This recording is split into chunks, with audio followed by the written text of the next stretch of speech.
No, don't look down, Nia screamed, her heart pounding wildly as three tiny hands slipped from the cold metal railing. The wind howled across the Asteria Hotel's rooftop, tablecloths flapping violently, yet the crowd in their tailored suits stood frozen in shock. Three identical triplets, mirror images of one another, hung precariously over a 64-story void. Then tragedy struck. One of them slipped entirely, their small body mere seconds from vanishing. As everyone stood paralyzed, Nia, a waitress no one ever noticed, lunged forward farther than anyone could imagine, a decision that could trade one life for another.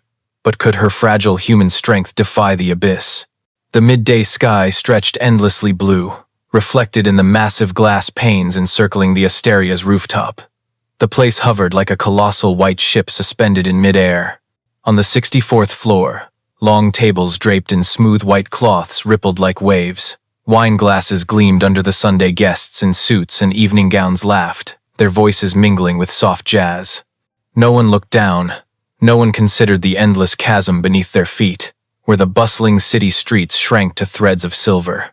In that world, three children appeared like misplaced crystals at a gala. Triplets, identical in stature, with pale blonde hair. Their teal uniforms stood out against the white backdrop. High socks, polished black shoes, faces glowing with innocent smiles. They darted around the banquet tables, their laughter chiming like wind chimes. No one had the patience to rein them in. Their father, engrossed in conversation, his voice booming over the clink of glasses, wore a perfectly tailored suit, a titan of finance. His confident smile suggested he held the world at his feet. The nanny, meanwhile, stared at her phone, fingers scrolling endlessly. No one truly watched those carefree steps. They trusted that in a place so tightly secured, nothing could go wrong. They believed this city bowed to the wealthy, but a flimsy white napkin shattered that illusion.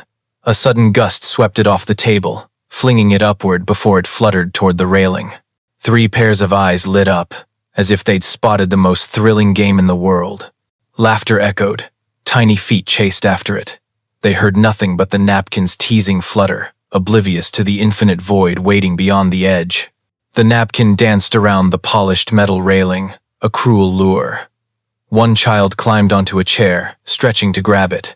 The second mimicked, giggling brightly. The third pushed forward, eyes gleaming with challenge.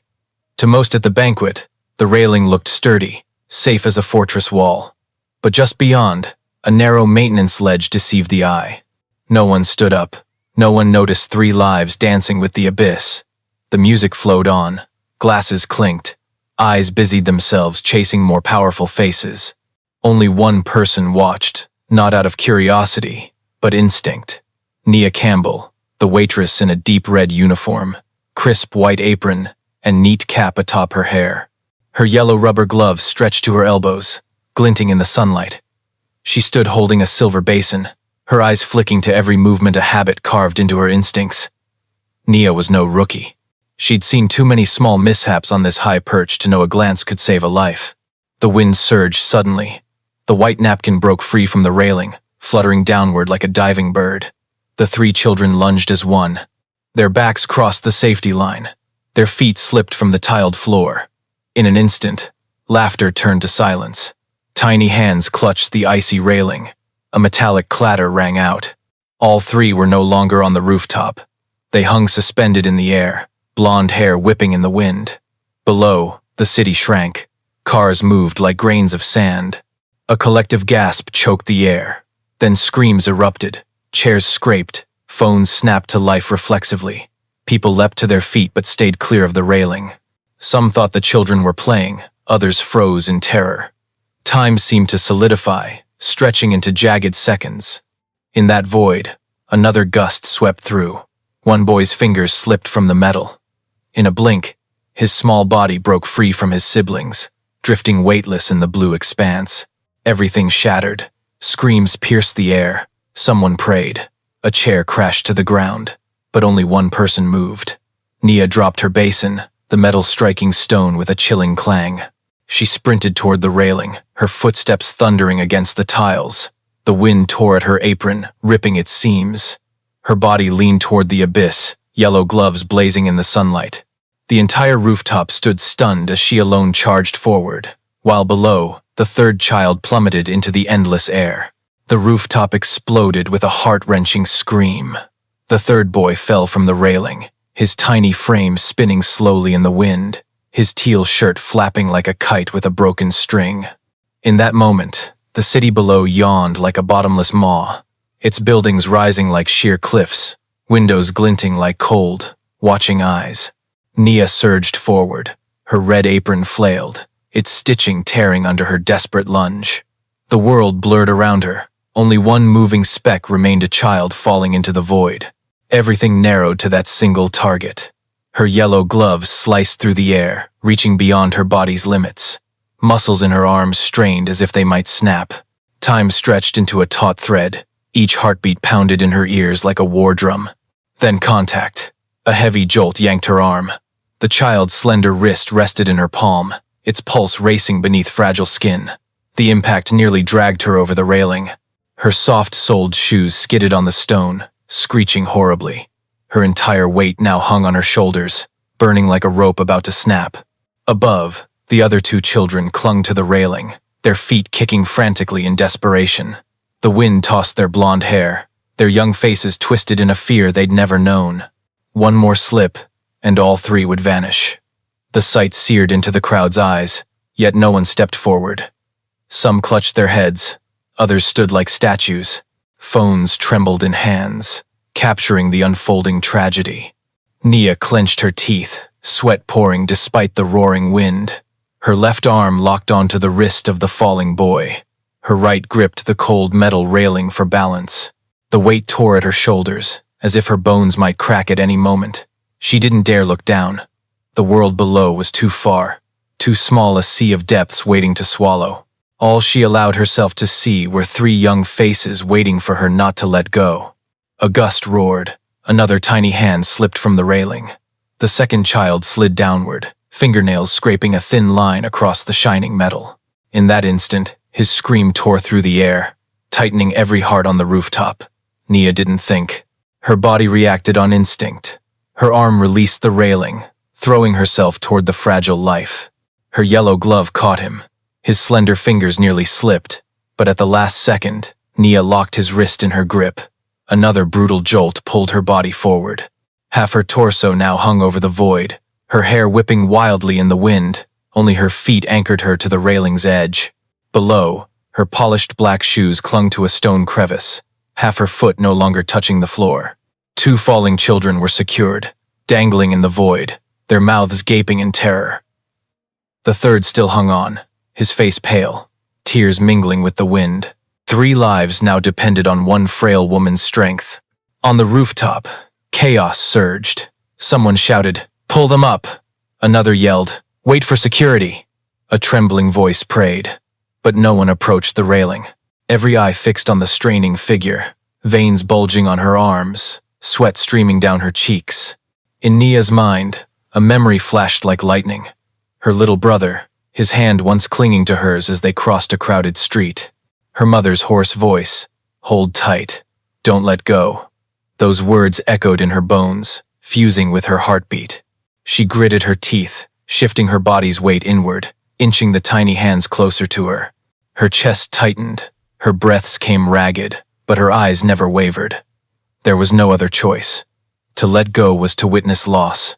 To hold on was to wager her entire being, and she chose to hold. The rooftop held its breath, witnessing the impossible, a small woman clutching 3 lives from the city's abyss. The wind shrieked. Tablecloths flew chaotically. Wine glasses spilled. The world outside moved on, but in this moment, everything hinged on Nia's yellow-gloved hands, a lifeline between life and death. The air seemed to freeze. The jazz music had died. Only the wind's howl pierced through crevices, keening like metal grinding against metal. The rooftop stood rigid in collective horror. Tablecloths flipped wildly, flapping like lost sails. From the railing, Nia's body leaned outward, half suspended in the sky. 3 children dangled below, their weight tearing at her every muscle. Sweat streamed down her temples, mingling with dust and sunlight. Her left hand locked onto the first boy's wrist. Her right clung to the second.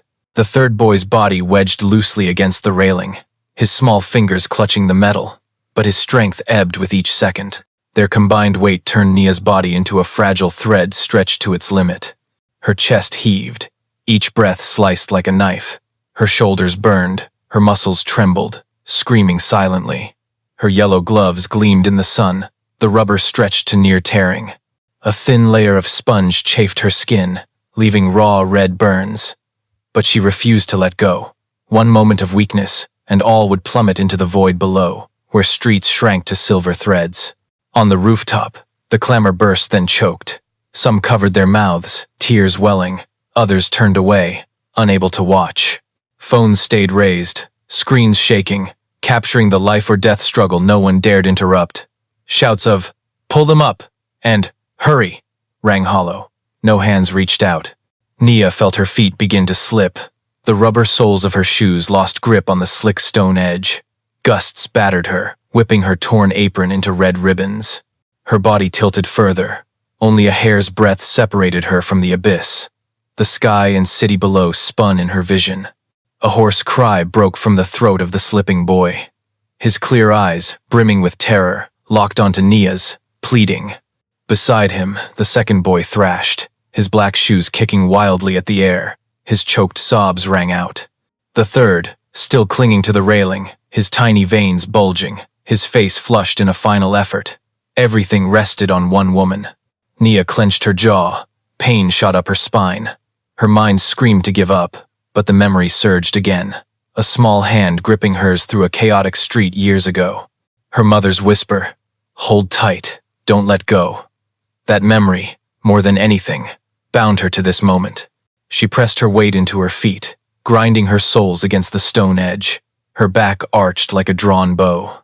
Inch by inch, she lifted her arms. The crushing weight dragged, but she moved. Veins stood out starkly. Her hands shook as if they might break from bone. A faint groan escaped her, swallowed by the wind. On the rooftop, the silence shattered into sobs. Some knelt in prayer. 1 beat, 2 beats. Nia's hand gained half an inch. The first boy's wrist drew closer to her. He sobbed, his breaths frantic, but his eyes clung to her like a lifeline. Nia inhaled sharply, her core tightening, pulling another half inch. Her shoulder joints screamed, but she refused to collapse. The third boy, slipping from the railing, suddenly choked out a cry. His tiny fingers lost strength, sliding further. Nia glanced quickly. Dread flooded her. One more slip, and she'd lose them all. In that instant, she shifted her weight, lowering herself. Her left knee shot forward, pressing against the stone edge to brace the boy. Her knee burned, but the impact bought him seconds. Her entire body became a fragile hinge, one end anchored to stone, the other holding 3 dangling lives. In her chest, her heart pounded like a war drum. The world shrank to gasping breaths and the wind's relentless howl. The crowd watched, knowing one small slip meant loss. Yet no one stepped forward. Every eye was pinned by a truth. A black waitress, unnoticed by them before, was now the thin thread between life and death. Nia drew a deep breath. Her body trembled violently. In the glaring sunlight, sweat, blood, and exhaustion blended into one hue. But her hands held fast. She didn't let go. She would never let go. The wind whipped harder, tossing Nia's tangled hair. The world tilted. Sunlight glinted off the glass building opposite, flashing like blades into her eyes. Her body shook fiercely, as if her joints might come apart. The full weight of 3 small lives bore down, far heavier than her slender frame. Her breaths came rapid. Her lungs burned. Yet in that moment, a decision sparked. She wouldn't wait for security, wouldn't wait for another's hand. To give up meant watching 3 children vanish before her eyes. There was only one way: pull them back, one by one, with her own torn hands. Nia inhaled deeply, tightening her left hand. The force from her palm surged through the rubber glove, locking the first child's wrist. She leaned back, shifting her weight to her feet, and pulled hard. A groan tore from her chest, pained but resolute. The boy lifted half an inch. His sobs caught in his throat. His eyes never left her face. Another inch. Veins bulged. Her shoulder felt ready to dislocate. The wind screamed in her ears, but she heard only her heart's frantic beat. Then the boy's knee grazed the railing. A spark of hope flared. Nia bit her lip. The tang of blood hit her tongue. She pulled again, her body straining forward. The first boy cleared the railing, tumbling onto the stone floor, curling up, sobbing. The crowd exhaled, as if released from a nightmare's grip. But Nia allowed no rest. Her hands still gripped 2 lives dangling below. Her strength was nearly spent, yet the eyes of hundreds surged through her like a current, forcing her onward. She tightened her right hand, pulling the second boy. The force recoiled into her shoulder. Her muscles quivered violently. Each inch was a tearing agony through her body.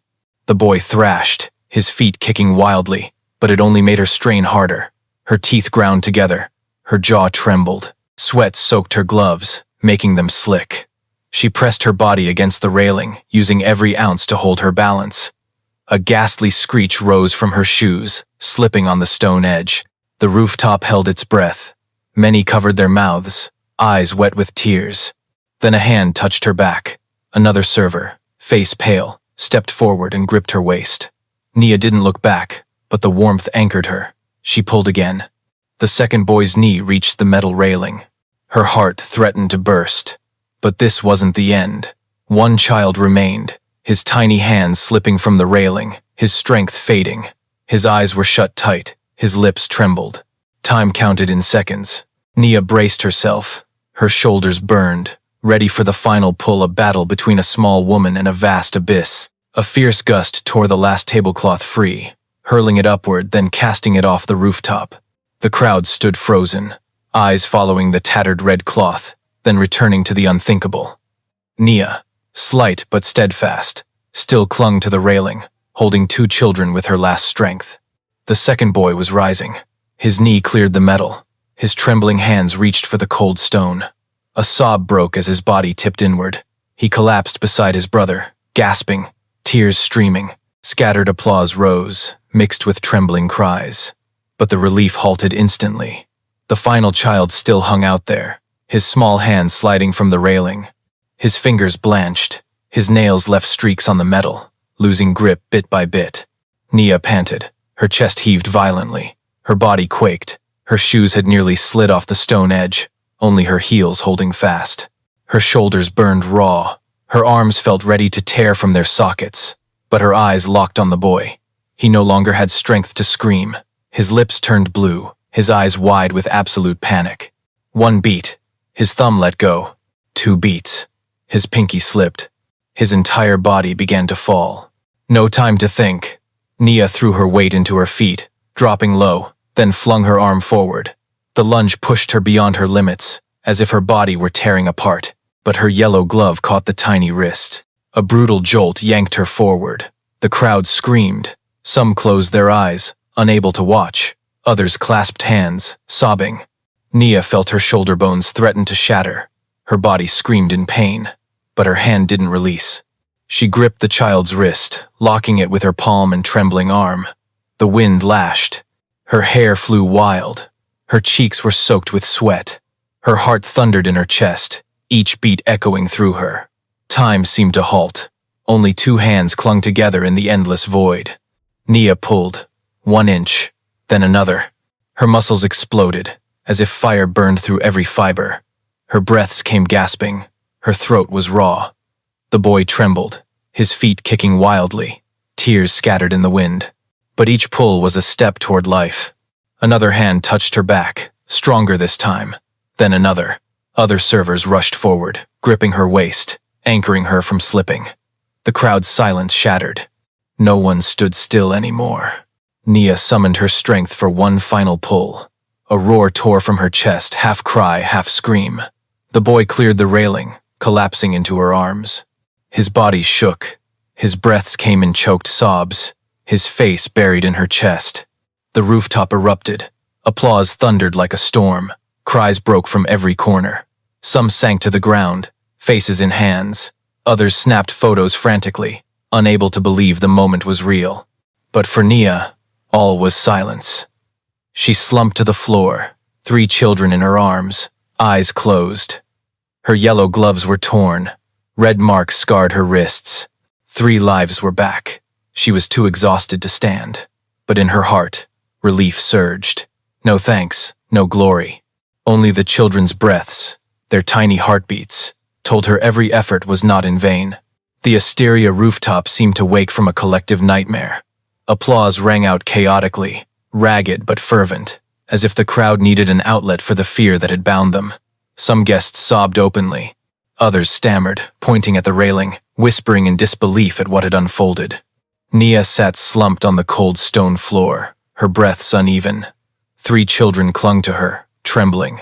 Their faces were wet with sweat and tears.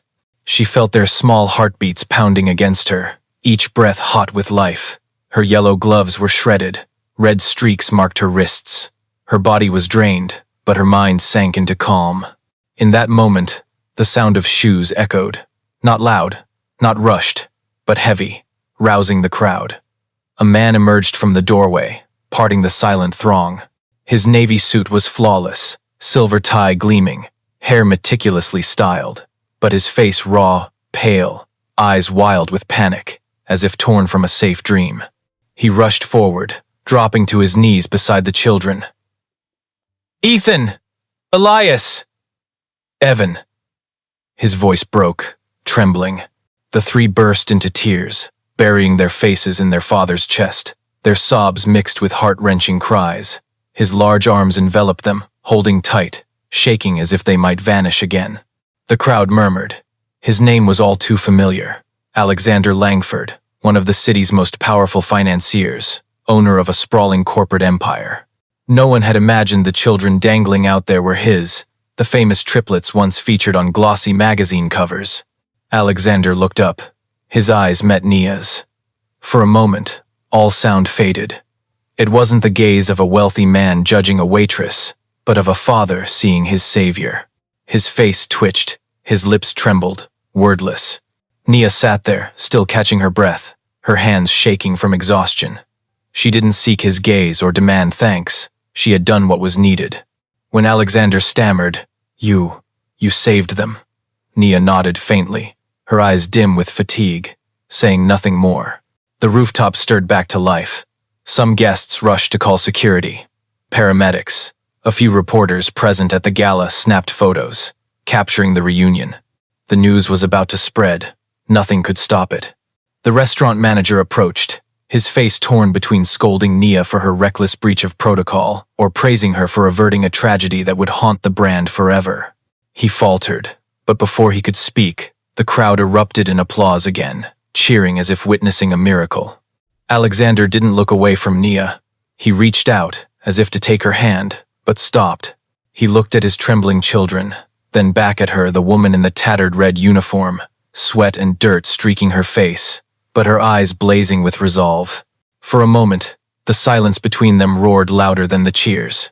The crowd saw it. One side held power and wealth, the other, raw courage.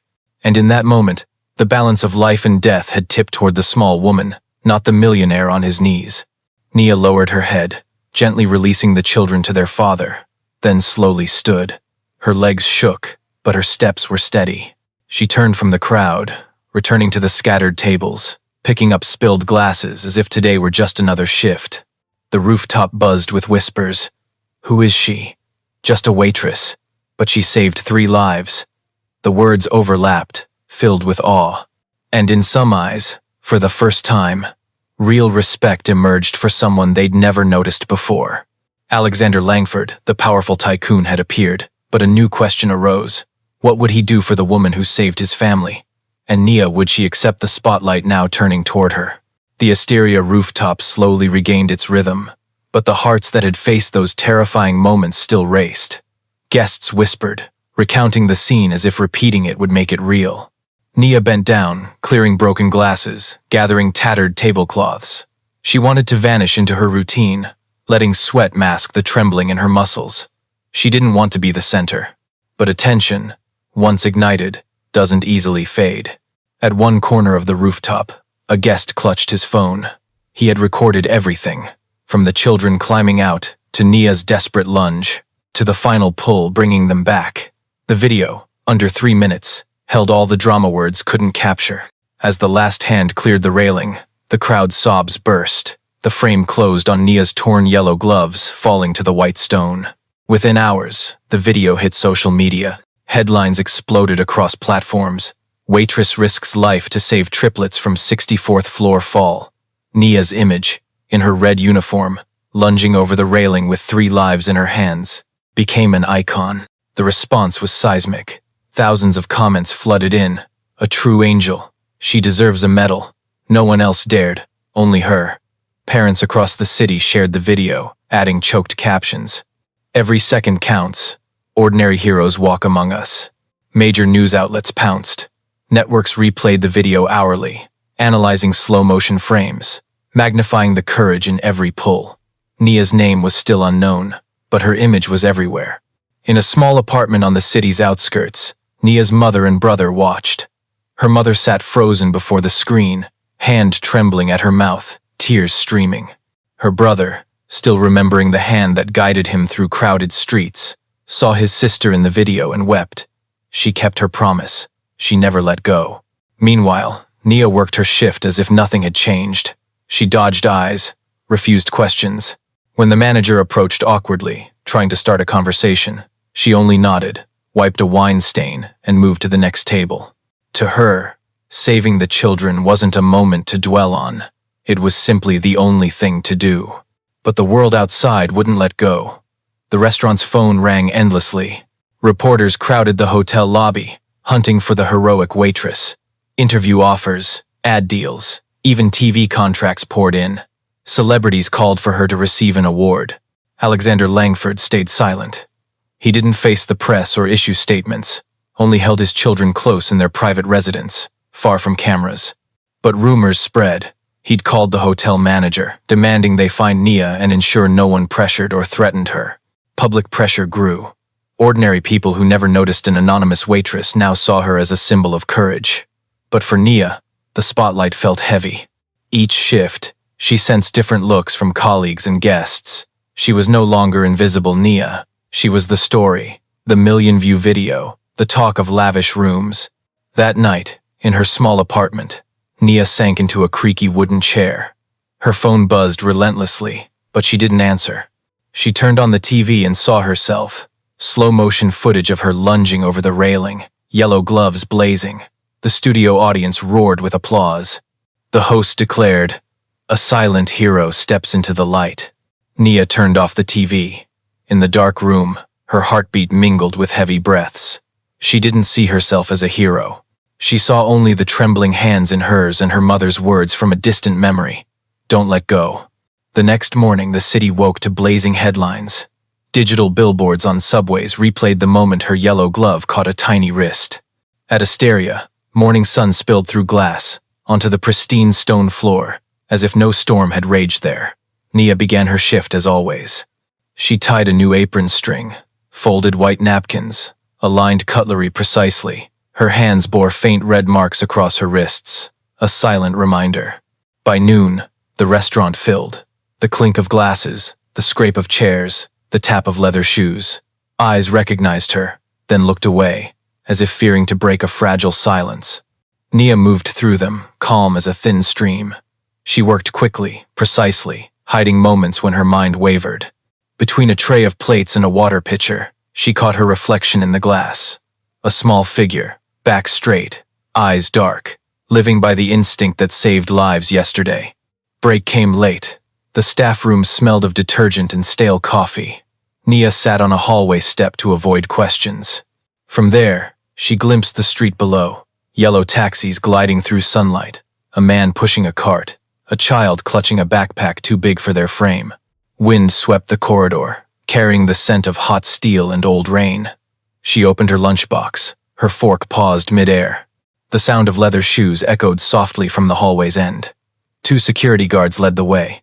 Behind them was the man she'd seen kneeling with his children. Today, he wore a thin gray coat, tie loosened. His face was less sharp, but exhaustion showed in the shadows under his eyes. He stopped a few steps away, unguarded in his hesitation. The guard stepped back into the shadows. Nia set her fork down and stood. Her steps were silent, close enough to see the fine lines at his eyes, marks of a man used to making decisions, rarely asking permission. He nodded slightly. "Miss Nia," she replied softly. "Yes." A long pause. The air conditioner hummed, echoing their heartbeats. In a corner, sunlight crept slowly, like a clock hand reluctant to move. "Thank you," he said. 2 syllables fell, strangely simple for a man with a vault of powerful words. He wavered, as if searching for more. "I have no other words." Nia blinked. "You don't need them." He shook his head faintly, looking at his hands, then up again. "I do, at least from me." She stayed silent. Behind them, a door creaked open. Wind carried the clatter of cutlery in a sink. A faint lemon disinfectant scent drifted. Nia suddenly recalled the sharp shampoo smell in the children's hair, the weight on her wrists, the moment her shoe sought a thread-thin foothold. Alexander pulled an envelope from his coat. Thin, flat, ivory. He offered it. Nia stepped back slightly. "Not payment," he said, voice lower. "Gratitude. And a phone number, if you ever need anything." She looked at the envelope like a clouded mirror. Inside might be a sum to cross to another shore. But now, she saw only the small hands clinging to her, the heat of skin turning to numbness. She took it politely, not agreeing. "The children," she said, pausing for words. "Are they okay?" He nodded. His eyes softened. "Okay. Still scared. But okay." A faint car horn sounded from the street below. Above, the glass vibrated with a flat gust. Nia gripped the envelope. The paper crinkled like a whisper. She hadn't opened it. Not from suspicion, but because the weight here wasn't in numbers. Alexander leaned slightly, as if closing a gap. "One more thing," he said. "That day, in a room full of people, only you moved." Nia lowered her eyes. "I think anyone would have done it." He gave a faint smile. Not bright. No. People watched. People shouted. People called security. You jumped. Fuck. His words hung, then dissolved like vapor. Nia felt the hallway shrink. She wanted to return to plates and tablecloths, where rules governed. Here, his thanks opened nameless things. "My PR team," he said softly, "wants a commendation event. Photos. Publicity." I told them to stay quiet. He met her eyes. "I don't want to turn you into a poster." A deep breath. Something in Nia's stance eased. For the first time this afternoon, she felt she didn't need to hide in a corner to vanish. "I want to ask." He paused, as if laying bricks across a divide. "Do you have any wishes? For yourself? Your family? I'm not asking to repay. I'm asking because I can open a door, and I want to do right by what you need." The words "open a door" touched Nia like a late raindrop. She thought of the small kitchen with a cracked wall, the utility bills pinned under a fridge magnet, her brother studying for tech school exams 3 bus rides away. But she also recalled colleagues' eyes pulling back, the unnatural silence in the kitchen as she entered. An open door meant another closed. Her habit of living day to day stood at a strange threshold. "I want to work in peace," she said, voice hoarse, "and pay rent on time." Alexander didn't laugh or look disappointed. He nodded slowly. "Fair enough." Children's voices echoed from the hallway's end, light as wind chimes. 3 teal-clad figures peeked from behind a guard, eyes wide. They stood obediently, as if a strong move might break something.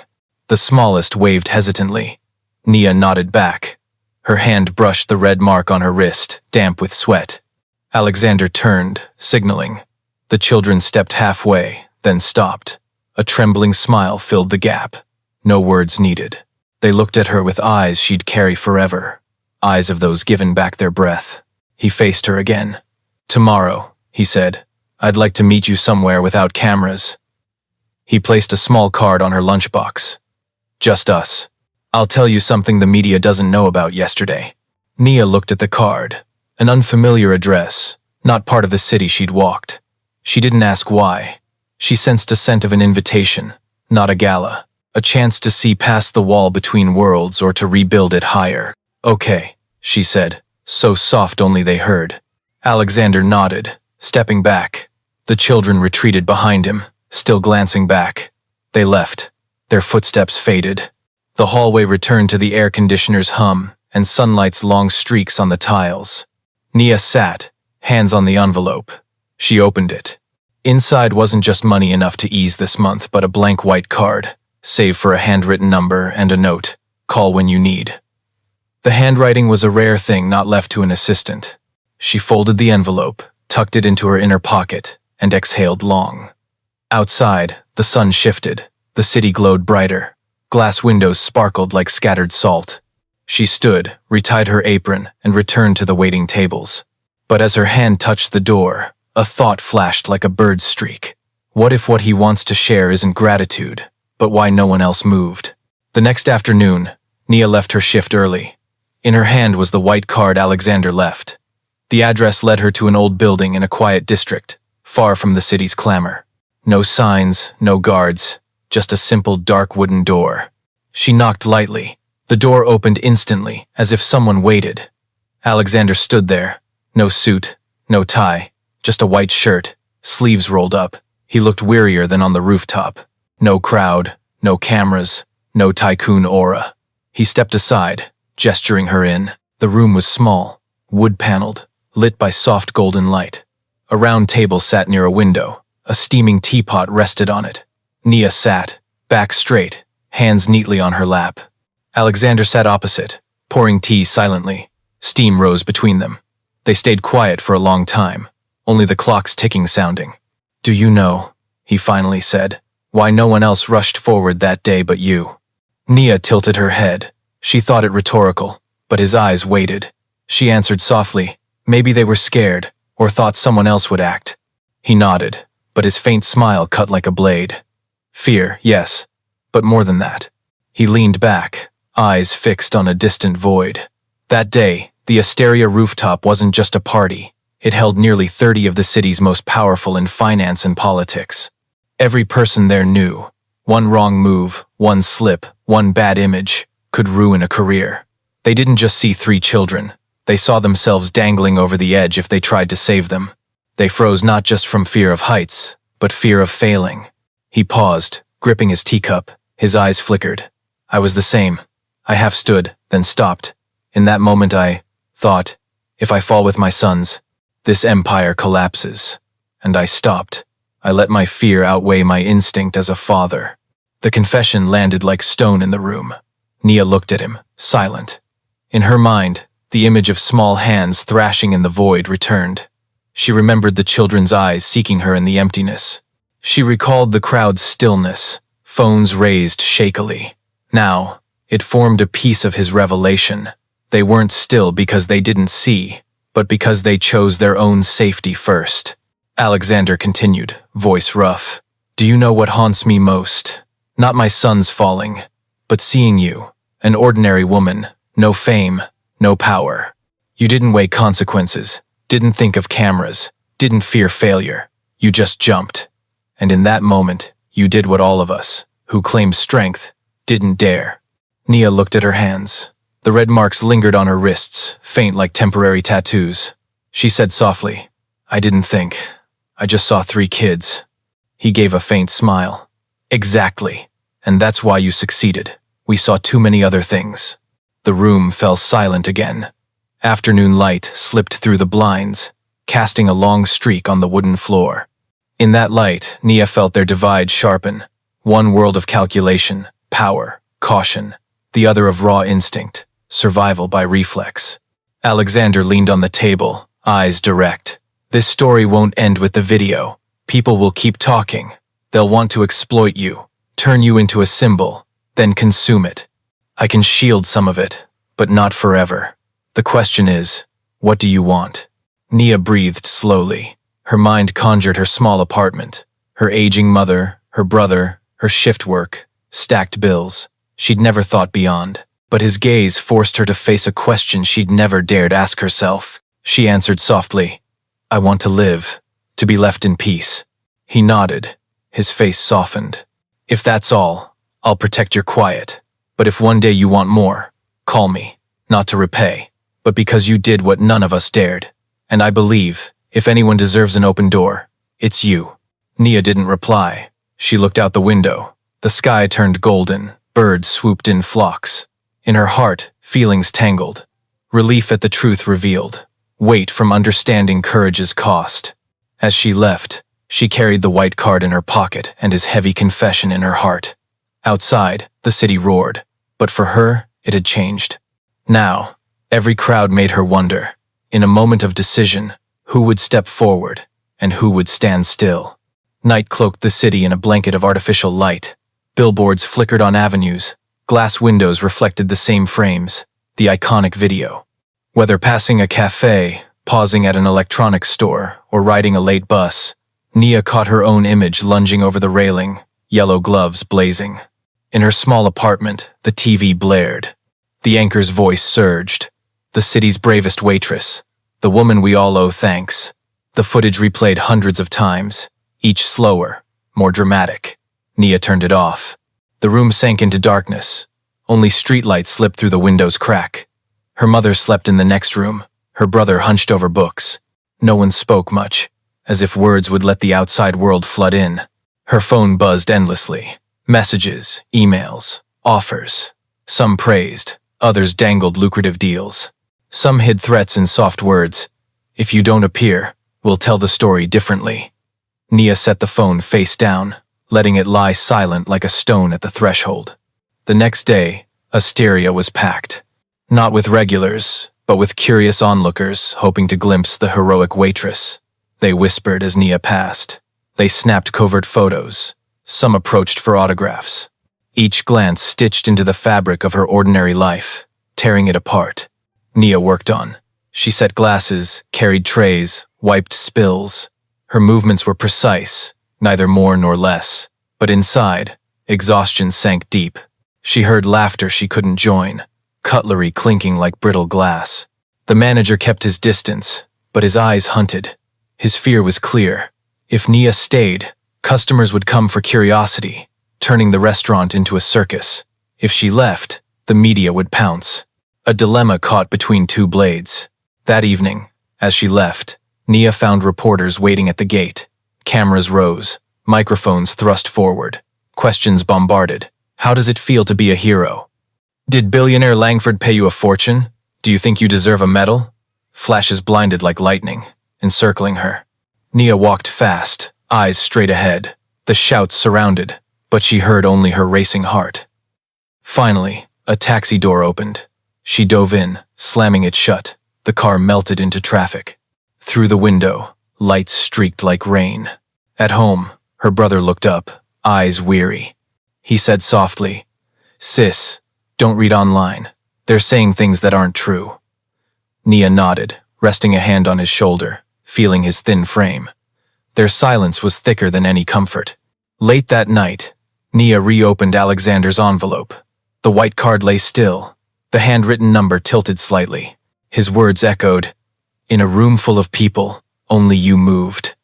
She closed her eyes, seeing the cold railing under her hands, 3 panicked eyes seeking her in the void. No calculations, no cameras, just trembling lives. Outside, the media storm raged. By morning, her name might hit front pages again, with words she didn't say. Nia knew. Silence was a choice, but it couldn't stop others from shaping her story. Speaking out meant risking the only peace she held. In the dark, Nia sat motionless for a long time. Streetlight lit the red mark on her wrist, like a faint scar that wouldn't fade. She pressed her hand there, as if holding the pulse of the moment that truly happened. A question rang in her mind, unanswered. What's right, keeping the truth to herself, or letting it go for freedom? Morning came late. Sunlight pierced the blinds, slashing streaks across the cracked wall. The city woke with its frantic pulse, but Nia lay still, an outsider. Her phone, silenced last night, flashed like lightning.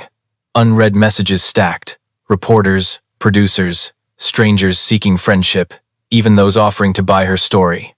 Nia touched her wrist. The red mark lingered, fading but still raw. She heard pots clanging in the kitchen, her mother cooking. The scent of scallions slipped through the door, pulling her up. Her brother had left early for school. The small apartment felt as always, except for an invisible weight, making each step echo. That afternoon, after her shift, Nia left through the service exit. The damp, quiet alley was for staff, but today a black car waited. No uniformed driver, no emblem, just a man stepping out, opening the back door politely. Alexander Langford sat inside. He wore simple clothes, but his eyes carried a weight that demanded attention. Nia paused. Her feet felt leaden. He gestured, unhurried. Finally, She stepped in. The door closed, shutting out the street's noise. The car glided smoothly, like flowing water. Through the window, the city receded, gleaming buildings blurred. Neither spoke for minutes. Only the engine's steady hum sounded, like a distant heartbeat. Alexander broke the silence. I know you're tired. Social media won't let up. Neither will the press. I can shield some of it, but not all. Nia sat straight, eyes on the window. The city sprawled under the sun, bustling, vibrant. But to her, it felt like a vast net tightening. There's another way, he continued. You don't have to let them define you. You can choose to tell your story your way. But to do that, you need a different place, not a waitress's corner. Nia turned to him. His face was calm, but his eyes held more, not just gratitude, but the calculation of one used to power. What do you want from me? Her question came low but clear. Alexander leaned back, fingers tapping lightly on the armrest. I want you to consider stepping into another world. You're a symbol now, whether you like it or not. I can help you use that to change your life. Not with cheap interviews or ad deals, but with position, real influence. Nia stayed silent. Her mind flashed to unpaid bills, her mother's weary eyes, her brother's school dreams, but also to hands gripping the railing, the wind's howl, and the truth that she'd never craved the spotlight. The car turned down a tree-lined street, eerily quiet. It stopped before a low, old building, hidden behind stone columns. No one waited. Only distant bird calls and the scent of aged wood filled the air. Alexander led her inside. The room was small, with a dark wooden table, leather chairs, walls hung with faded oil paintings. He pulled a chair for her. Nia set her bag down, hands clasped, feeling the room too large for two. He spoke, voice low. You don't believe in your own power, but what you did made the city look at itself. I see in you what those powerful people lost, the instinct to act. I can place you where you're not just a news story, but a real voice. Nia looked at the wooden table, seeing a faint scratch across its polished surface. She recalled his words in the wood-paneled room. Only you moved. Now, he wanted her to move again, not for 3 children, but across a new threshold. I just want peace, she repeated, voice rough. Peace is the frailest thing, Alexander replied. They won't leave you alone unless you take control. Otherwise, they'll define you their way, and you'll only watch. The room sank into silence. Light slipped through the window. Dust motes floated like broken stars. Nia felt pulled between 2 worlds. One familiar, small, full of bills and shifts. The other, vast, strange, bright but shadowed. Finally she stood. The chair scraped softly. I will think about it. Alexander nodded, not pressing. Think carefully. I don't need an answer now. But no, opportunities don't wait forever. Nia left, stepping onto the stone courtyard. Afternoon sun gilded the steps. Wind rustled the trees. She breathed deeply, tasting salt, as if a storm loomed. In her hand, the white card remained. Its handwritten words were an unspoken invitation. As the car returned her to the city, streetlights flickered on. Amid light and shadow, Nia saw clearly. The peace she craved was cracking, and ahead lay an unavoidable fork. Alexander had placed her before a choice: step into power to define herself, or cling to fragile normalcy. The answer hung unspoken, but the storm was gathering beyond the door. The city didn't sleep, and Nia Campbell's name didn't fade from headlines. By morning, newspapers stacked at roadside stands bore her image.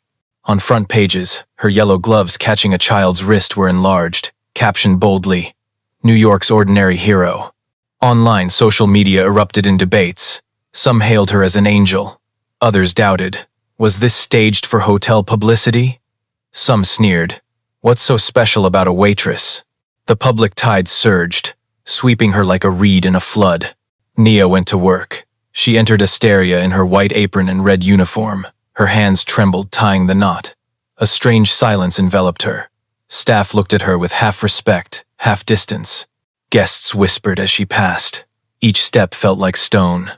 Mid-shift, the manager approached, face tense. He announced, "There's a press conference. The board wants you there. They think it's good for the hotel's image." His words fell like a sentence. Nia stayed silent, her chest tightened. She remembered Alexander's words. They'll define you their way. And so they were, turning her into a marketing tool. That afternoon, the hotel brimmed with cameras, microphones, rows of chairs like a theater. Before them, the Asteria logo glowed. Reporters jostled, ready for the waitress to become public hero. Nia sat backstage. Her heart raced. Her uniform was swapped for a simple teal dress, chosen by PR. They said it made her relatable, empathetic. A hand adjusted her hair, another dusted powder on her cheeks. She sat still, but her mind was blank. The speaker boomed, introducing Nia Campbell. Light blinded her. She stepped out. Applause roared, hollow. Dozens of lenses aimed at her. Nia sat on the prepared chair, back straight, heart shrinking. Questions rained down. How did it feel to save 3 kids? Did billionaire Langford pay you a fortune? Will you use this to change your life? Each question was an arrow. Nia opened her mouth, managing only short words. I did what was needed. Her reply spun into a headline. Humble hero. But the questions kept coming, like circling black birds. Then her eyes caught the back row. Alexander Langford sat there, unobtrusive, silent, watching. He didn't nod or shake his head, just looked straight, as if echoing, You must define yourself. Nia took a deep breath. The noise faded. In her mind, she saw the children dangling, the wind screaming, and the instinct that drove her forward without thought. That same instinct pushed her to stand now, before hundreds of lenses. She ignored the PR script. Her voice rang out, slow but firm. I'm not a hero. I saw 3 kids about to die, and I acted. Anyone could have done it. But if I have one thing to say today, it's this. We shouldn't wait for others to move. We must be the ones to step up. The room stilled for a moment. Then cameras flashed like fireworks. Reporters scrambled to capture every word. The PR team paled, but the audience's eyes shifted. From curiosity to listening. From listening to respect. Alexander sat still. His eyes gleamed with something unreadable. He knew Nia had crossed a new threshold. Not one he opened, but one she stepped through herself. The press conference news spread faster than wind on the Asteria rooftop.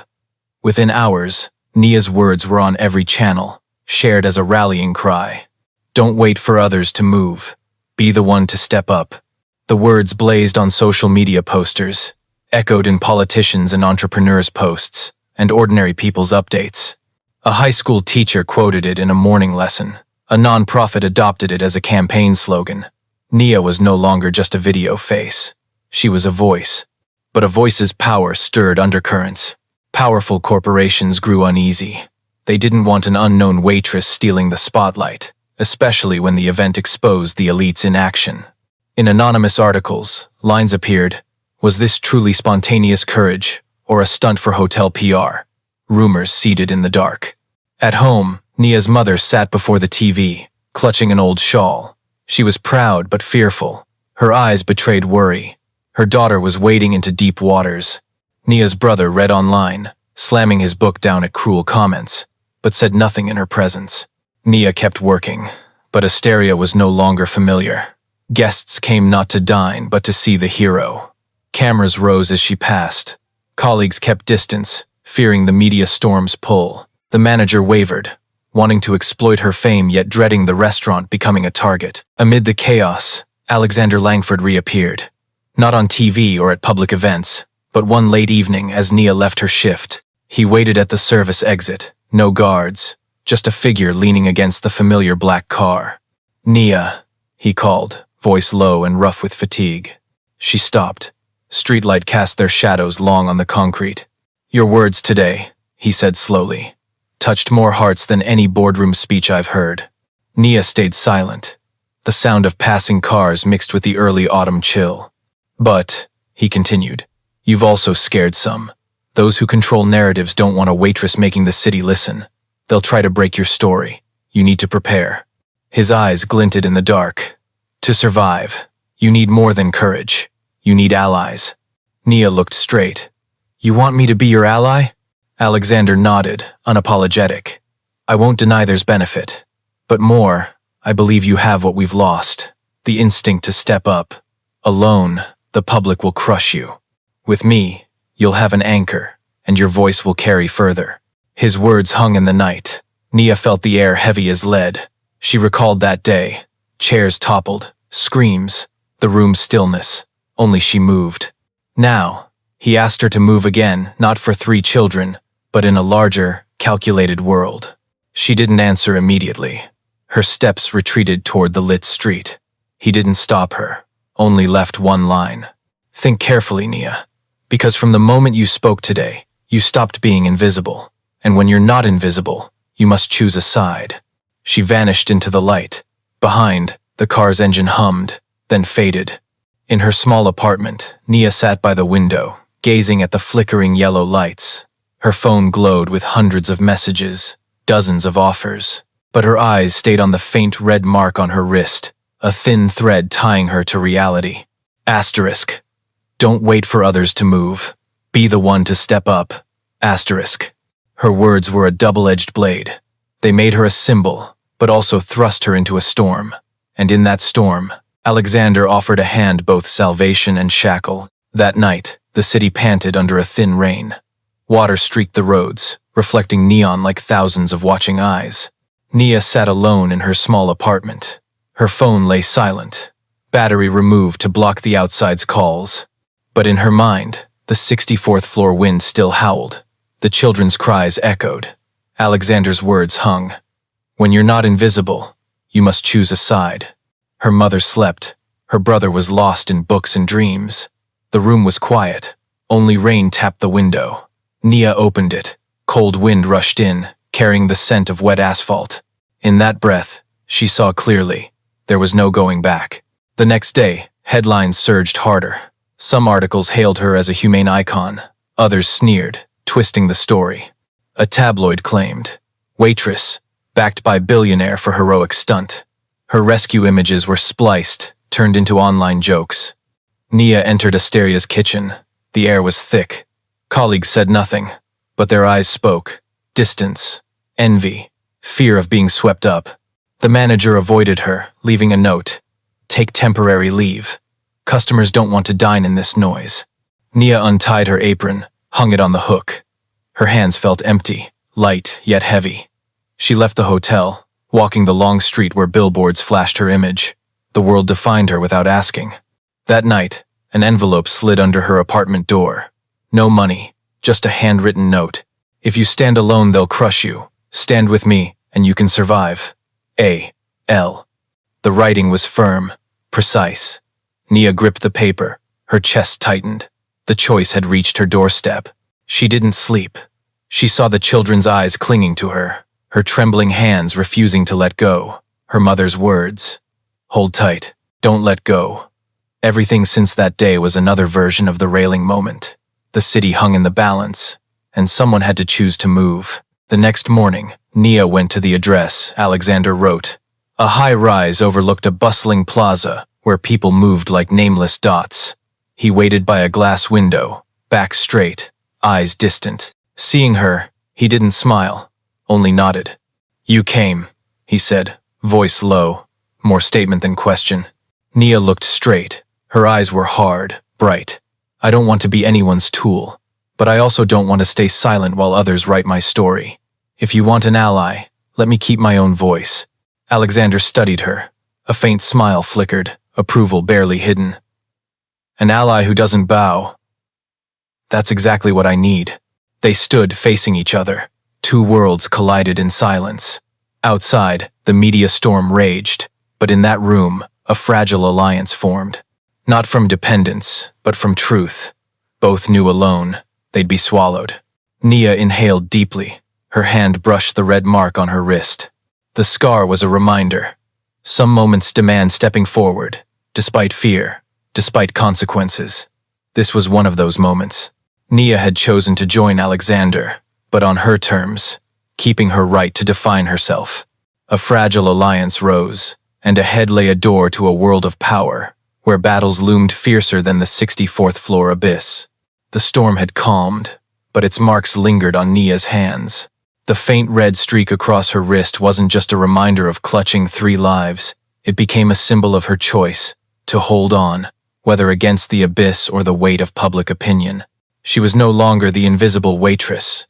The city knew Nia Campbell, but more crucially, she knew herself a woman who could stand, speak, define herself. The alliance with Alexander Langford wasn't an end, but a beginning on a path where challenges would cut deeper. The lesson wasn't in the flash of cameras or the roar of praise.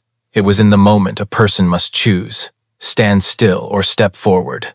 Millionaire or waitress, sometimes the world needs one hand unafraid to reach out. And perhaps that's Nia's legacy to us all. Don't wait for others to act. Don't wait for miracles. In the smallest moment, we can be the difference between loss and salvation. Her story doesn't end here. Secrets, power struggles, and crossroads await Nia. But until then, ask yourself, when standing at life's railing, will you wait or will you step forward?